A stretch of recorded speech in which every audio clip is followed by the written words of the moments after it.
Certains commerçants en ont fait une habitude. Il s'agit des propos qui se démarquent de toute réalité, dont le seul but de convaincre le client. Que dit la religion musulmane en la matière? Élément de réponse dans cette édition. Il relève d'un constat que certaines personnes, bien qu'elles aient atteint, voire même dépassé l'âge de se marier, s'abstiennent au motif du manque d'un emploi stable.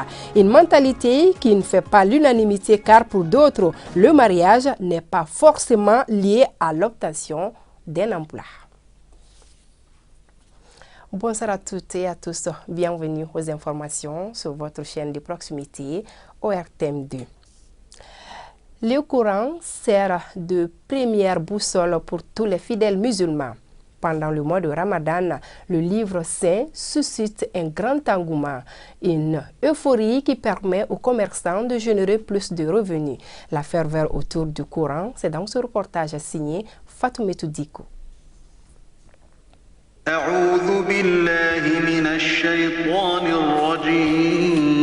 Utilisé pour les invocations, l'apprentissage de l'islam, bref, pour transmettre la parole de Dieu selon la religion musulmane, le Coran est très sollicité en ce moment de Ramadan. Je suis venu acheter le Coran pour mes enfants, notamment pour leur apprendre à lire et à connaître l'islam. Cela est bien, surtout en ce mois de Ramadan.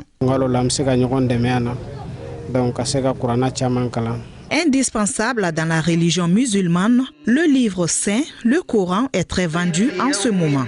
Pour preuve, les clients se succèdent dans cette boutique de la place. Le marché se porte bien. Actuellement, c'est les tafsirs, les hadiths, le Coran qui marche beaucoup. La plupart de nos clients sont surtout des femmes. Elles en font cadeau aux mosquées et aux centres coraniques. Je dirais même qu'elles volent la vedette aux hommes dans l'achat des Corans cette année. À une centaine de mètres de là se trouve un autre revendeur du nom de Diallo. Contrairement à Ba, Diallo trouve que cette année est l'une des pires sur le marché. Le marché est lent en ce moment. Le peu de clients qui viennent se plaignent. Souvent, je ne gagne même pas le prix des condiments.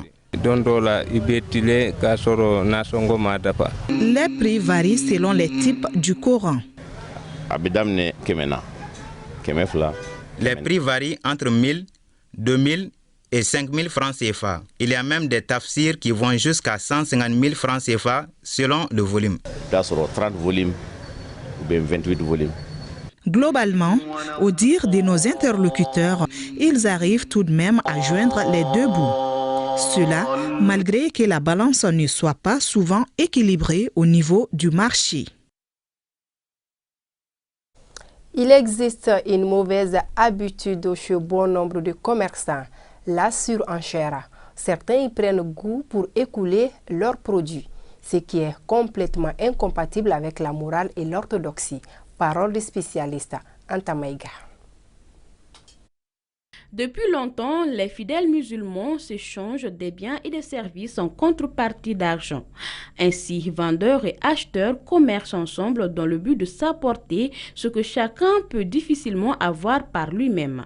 Mais le constat est que pendant le Ramadan, certains commerçants utilisent le mensonge pour arriver à leur fin. À la question de savoir si cette pratique cadre avec le jeûne, les réponses divergent. Le mensonge fait partie intégrante du commerçant. Parfois, il faut mentir au client pour valoriser ton produit. Mais lorsqu'il s'agit de jurer pour arriver à tes fins, cela n'est pas bien. Personnellement, je n'aime ni jurer ni mentir. Souvent, on discute du prix. Et lorsqu'il n'y a pas d'accord, je préfère perdre ce client au lieu de mentir. Selon les religieux, l'accord mutuel, l'aptitude des parties, la propriété du bien, la licité de l'article, la connaissance du prix et sa mise à disposition constituent les conditions pour que la vente soit valide en islam. Ceci sous-entend que le mensonge est exclu. Il n'est pas permis dans l'islam de vendre avec les mensonges. Il est conseillé de toujours travailler avec la vérité. Quelqu'un qui travaille avec vérité récolte toujours ses bienfaits. Par contre, mentir sur ces articles en les vendant plus cher est un péché. En islam, réplique cet érudit, pendant le ramadan ou pas, on ne peut avoir recours au mensonge qu'en cas de nécessité et lorsqu'il n'y a pas d'autre moyen. On peut contourner le mensonge en utilisant des mots qui ont plusieurs sens. Ceci à condition de ne pas bafouer les droits des autres. Du métier de forgeron, en plus des effets physiques immenses que les acteurs déploient, le travail s'effectue en se servant généralement du feu. En ce mois béni de Ramadan, concilier le jeûne et le métier de forgeron s'avère difficile et même très difficile, d'où la nécessité de réduire le temps de travail en attendant la fin du Ramadan. Aïssata Sila.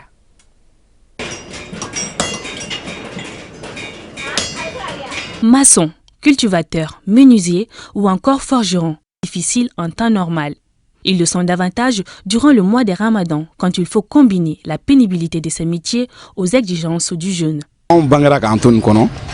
Je suis dans ces métiers depuis tout petit et je l'ai appris de mon père.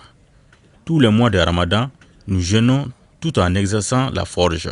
Des fois, on ressent la fatigue, mais cela ne nous empêche pas de travailler. Ces métiers, c'est pas facile. Mais grâce à lui, j'ai pu réaliser mes objectifs. Jeûner et travailler, c'est pas facile à cause de la chaleur souvent qui nous amène à prendre des temps de repos et reprendre le lendemain. Pour les forgerons, outre le fait que le travail demande des efforts physiques, s'ajoutent la chaleur et la soif. Celles-ci font partie du quotidien des travailleurs d'une forge. La déshydratation fait partie de ces métiers durant ces mois de Ramadan. Des fois, on diminue les coûts de production à cause de la fatigue. Et c'est grâce à ces métiers que j'arrive à subvenir à mes besoins. Cependant, le mois des Ramadans, le musulman est privé de boire et de manger du lever au coucher du soleil. Une chose pas facile pour ces forgerons qui exercent un boulot éprouvant. Ils espèrent sur la récompense divine. Les nuisances sonores sont des bruits de nature à troubler la quiétude des paisibles citoyens. Si certains de ces bruits sont involontaires, le contraire se produit souvent. Allusion, à titre d'exemple, au vrombissement des motards et aux sonorisations à des fins publicitaires, des pratiques peu orthodoxes auxquelles assistent impuissants les citoyens. Samba Sanogo. Les nuisances sonores sont de nos jours le quotidien dans nos cités. Elles sont de plusieurs sortes. Elles sont notamment causées par des motards, des vendeurs ambulants, des animateurs des fêtes de mariage ou de baptême. Le phénomène constitue de plus en plus un motif de mécontentement des uns et des autres. Une fois, j'ai arrêté une personne dans la circulation. Elle a fait exprès d'enlever le tuyau de sa moto pour faire le bruit. Je l'ai conseillé d'arrêter, ça dérange tout le monde. Même l'autre jour, quand nous dormions, il y a un motocycliste qui a fait des bruits. Nous n'avons pas pu dormir à cause de ce problème. Je demande aux autorités de mettre fin à ce phénomène. Ça crée un problème, un immense problème de mon côté. Par exemple, si mon voisin me gêne, je vais lui parler. S'il n'écoute pas, je vais me plaindre aux autorités. Donc c'est aux autorités de prendre les précautions nécessaires. En réalité, cela nous dérange énormément. Je demande aux autorités de mettre fin à ce phénomène. Et je demande aussi aux mécaniciens de ne pas permettre à ces jeunes de faire ce genre de réparation à leur moto.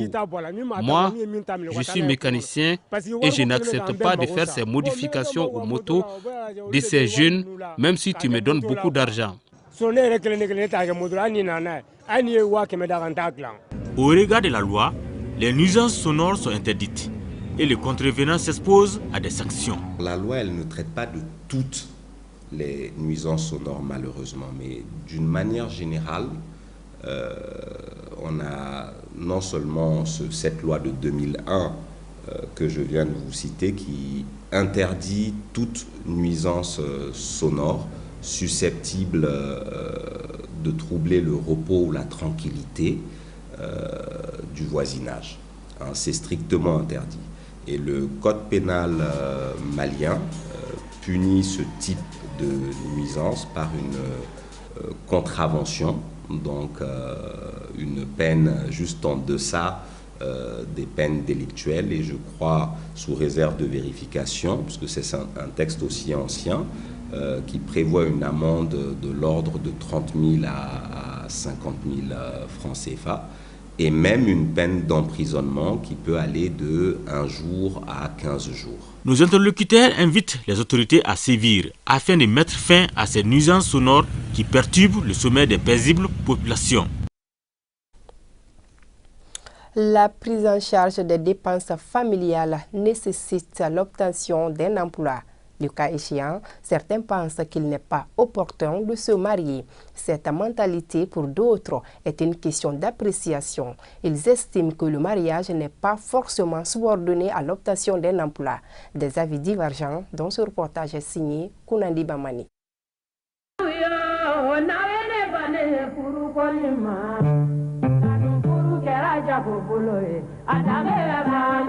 Le mariage est une nouvelle étape dans la vie d'une personne. C'est pourquoi il faut bien se préparer moralement et financièrement afin d'être autonome pour subvenir aux charges du mariage. Il faut reconnaître que nos sociétés vivent des mutations assez fortes. De tout point d'égard, vous savez qu'auparavant, le mariage c'était un fait collectif, c'est-à-dire que c'était toute la communauté qui participait, qui contribuait. Mais de nos jours, nous avons tendance à observer une forme d'individualisation du mariage. Cela fait qu'aujourd'hui, si tu n'as pas un emploi solide, un emploi sécurisé, il est très difficile de pouvoir collecter la dot qui est aussi chère actuellement. Dans notre société, les dépenses et certaines responsabilités du foyer reposent sur l'époux, d'où la nécessité d'avoir un emploi salarié avant de s'engager dans un mariage. Et moi, quand même, à mon niveau, c'est un principe en réalité à encourager, être indépendant financièrement. C'est ça le plus important avant de se lancer par rapport au mariage. Il faut mettre les jalons en place. Il faut bien se préparer financièrement, moralement et même mentalement et même physiquement pour pouvoir se marier. Donc il faut créer les conditions pour ton futur foyer et ta future famille. Pour ces intervenants, ne pas se marier sans avoir un emploi est un principe à encourager. Il permet de prévenir des disputes inutiles dans les foyers. Pour moi, c'est un principe à encourager. Donc tu dois avoir un emploi avant de te marier parce que les hommes ne peuvent pas subvenir à tous les besoins de la femme. Se marier sans avoir un emploi fixe, souvent ça crée des soucis au sein de la famille et il arrive même souvent où les divorces sont liés sur cet aspect.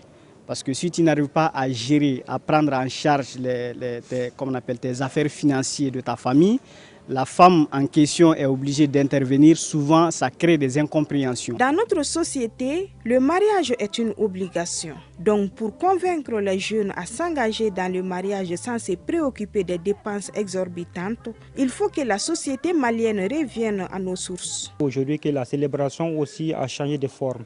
Auparavant, c'était juste simplement la mairie, et la mairie, maintenant, les gens organisaient le déjeuner. Et après le déjeuner, maintenant, le reste là, ça c'est vraiment familial. Restituer la valeur du mariage. Il faut reconnaître d'abord que c'est un fait obligatoire.